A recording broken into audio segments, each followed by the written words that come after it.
आदरणीय धर्म प्रेमी सज्जनों, सादर नमस्ते। मैं जेठालाल विश्वकर्मा आप सभी का हार्दिक स्वागत करता हूँ। रामायण अयोध्या कांड सर्ग 65।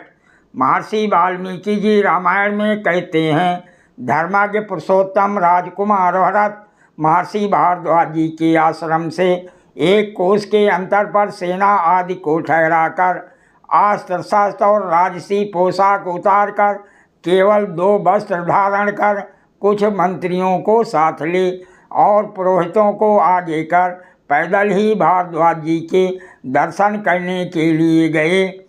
जब राजकुमार भरत जी ने दूर से ही महर्षि भारद्वाज जी को देखा, तब वह मंत्रियों को भी पीछे छोड़ केवल पुरोहित के साथ आगे बढ़े। महातपस्वी भारद्वाज जी वशिष्ठ जी को देखते ही तत्काल आसन से उठ खड़े हुए और शिष्यों को अर्घ्य लाने का आदेश दिया। महर्षि भारद्वाज जी आगे बढ़कर वशिष्ठ जी से मिले। राजकुमार भरत ने भारद्वाज जी को प्रणाम किया।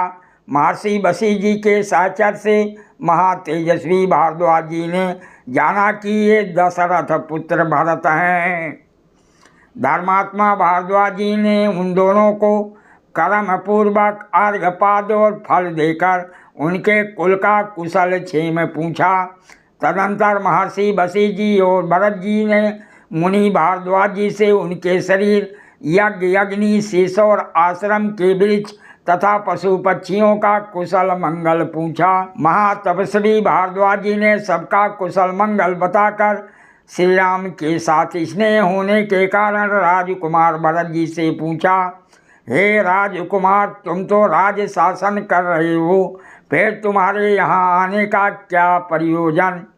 ये सब मुझे बतलाओ, क्योंकि मेरा मन शंकित हो रहा है। मुझे दाल में कुछ काला दिखाई देता है। भारद्वाज जी के ऐसा कहने पर राजकुमार भरत जी ने दुख के कारण आंखों में आंसू भरकर और लड़खड़ाती हुई वाणी से कहा, हे भगवान, आप भी मुझे ऐसा मानते हैं तो मेरा तो जीवन ही व्यर्थ है। भाई को वन भेजने में मेरा हाथ नहीं है, अतः आप मुझसे ऐसी कठोर बातें ना कहें। मैं तो उस नरकेसरी को प्रसन्न कर अयोध्या में लौटाने और उनकी चरण वंदना करने के लिए जा रहा हूँ।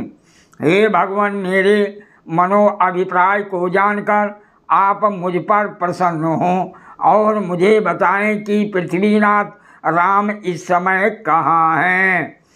तत्पश्चात जब महर्षि वशिष्ठ आदि ऋतुजों ने भी भारद्वाज जी से श्री राम का पता बतलाने की प्रार्थना की, तब वह प्रसन्न होकर राजकुमार भरत जी से बोले, हे पुरुष सिंह, तुम्हारा जन्म प्रसिद्ध रघुकुल में हुआ है, अतः वृद्धों की सेवा, इंद्रियों का दमन और साधु जनों का अनुरागी होना, ये तीनों बातें तुम में होनी ही चाहिए।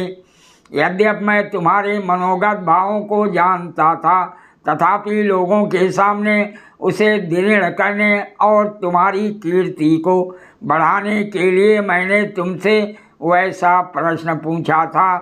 तुम्हारे भ्राता धर्मज्ञ श्री राम, सीता और लक्ष्मण सहित इस समय चित्रकूट नामक महापर्वत पर निवास करते हैं। वह वांछित मनोरथों को पूरा करने वाले बुद्धिमान हे राजकुमार भरत, आप कल वहाँ जाना। आज मंत्रियों सहित यहीं निवास कीजिए, मेरी इस कामना को पूर्ण करो। जब महर्षि भारद्वाज जी ने इस प्रकार कहा, तब उदार मना एवं यशस्वी राजकुमार भरत जी ने ऋषि की आज्ञा मान रात भर ऋषि के आश्रम में रहना स्वीकार कर लिया। सादर प्रणाम। जय सिया राम जी की।